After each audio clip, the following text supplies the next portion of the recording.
Steve Kerr is the latest NBA coach to weigh in on what LaVar Ball had to say about his son's situation with the Lakers. Photo: Kyle Terada. USA Today Sports. Oakland. It was one thing when the Dallas Mavericks' Rick Carlisle chimed in on the LaVar Ball saga. In Lakers land, the president of the NBA Coaches Association coming to the defense of second-year coach Luke Walton, after the father of rookie point guard Lonzo Ball claimed from Lithuania that he had lost his team. It was another when the Detroit Pistons' Stan Van Gundy did the same, telling reporters that he viewed the ESPN interview as cheap, expletive. But when the Golden State Warriors' Steve Kerr shared his perspective at Oracle Arena on Monday night, calling LaVar the Kardashian of the NBA while being highly critical of the league's media partner for its part in the story, it carried more weight because of their backstory. Of all the coaches who came out in full force from their fraternity, none are as close to Walton as Kerr. The 37-year-old took great care of Kerr's Warriors when he was out with health problems 2 seasons ago, guiding the Warriors to a 39-4 mark during fill-in duty and eventually earning the 5-year, $25 million deal he signed with the Lakers in the summer of 2016. And now, with his fellow University of AZ alum under siege and his Lakers bosses making the curious decision to stay silent, Kerr made it clear that he's not about to do the same.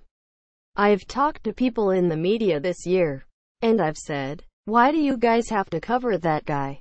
the fourth-year Warriors coach began. "And they say, well, we don't want to. Nobody wants to. But our bosses tell us we have to. Because of the ratings. Because of the readership. Somewhere I guess. LaVar is in Lithuania. LaVar Ball is laughing at all of us." More. Stan Van Gundy rips ESPN for reporting LaVar Ball criticism of Walton. More. Bulls coach Fred Hoiberg defends Luke Walton amid LaVar Ball criticism. More. LaVar's criticisms aren't healthy for Lakers, Walton or Lonzo. People are eating out of his hands for no apparent reason, other than he's become like the Kardashian of the NBA or something. And that sells.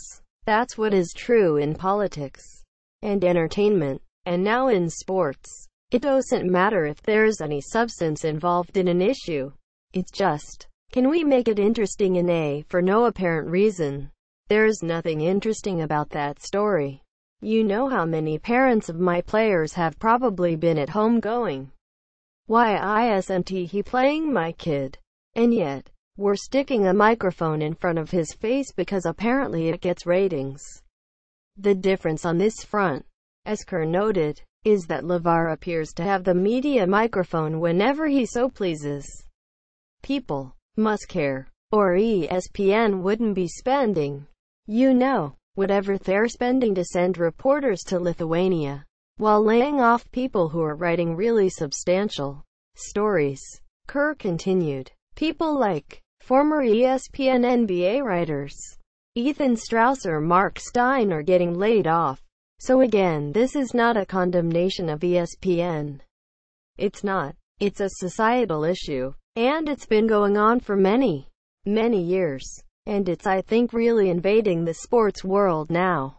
Kerr isn't the only one who incorrectly assumed that LaVar would be muted when Lonzo reached the NBA in March, as the UCLA product neared the June draft and the debate raged on about whether he was worthy of the No. 1 pick. Some front office executives told USA Today Sports that LaVar would eventually be rendered irrelevant. Instead, with LaVar building the family's Big Baller brand company while filling episodes of their Facebook Live reality show with all this soap opera-worthy content, the volume has only increased.